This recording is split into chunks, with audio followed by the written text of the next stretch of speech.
നമസ്കാരം, ഞാൻ ഡോക്ടർ ഷാനു ചന്ദ്രൻ, ആലുവ രാജഗിരി ഹോസ്പിറ്റലിലെ നിയോനെറ്റോളജി വിഭാഗം മേധാവി.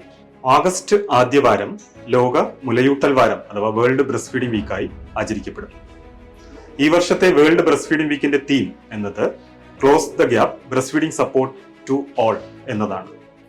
അതായത് മുലയൂട്ടുന്ന അമ്മമാർക്ക് ജോലിസ്ഥലങ്ങൾ, പൊതുസ്ഥലങ്ങൾ, ഒപ്പം സ്വന്തം വീടുകളിലും എല്ലാവിധ സൗകര്യം ഒരുക്കി കൊടുക്കേണ്ടതെന്നും പൂർണ്ണ പിന്തുണ നൽകേണ്ടതും ആകുന്നു. മുലയൂട്ടുന്ന അമ്മമാർ പറയുന്ന ഒരു പ്രധാന പ്രശ്നമാണ് കുഞ്ഞ് 5-10 മിനിറ്റ് കുടിച്ച് ഉറങ്ങിപ്പോകുന്നു എന്നത്. 15 മുതൽ 30 മിനിറ്റോ 40 മിനിറ്റോ വരെ ഒരു ടൈമിൽ കുഞ്ഞിന് ഫീഡ് നൽകേണ്ടതാണ്. 5-10 മിനിറ്റ് കുടിച്ച് ഉറങ്ങിപ്പോവുകയാണെങ്കിൽ കുഞ്ഞിന് നമ്മൾ എക്സ്പ്രസ് ചെയ്ത മിൽക്ക്, പിഴിഞ്ഞെടുത്ത പാൽ കൊടുക്കേണ്ടതാണ്. ആദ്യം വരുന്ന മിൽക്ക് അഥവാ ഫോർ മിൽക്ക് എന്നത് കുഞ്ഞിന്റെ ദാഹം മാത്രമാണ് മാറ്റുന്നത്.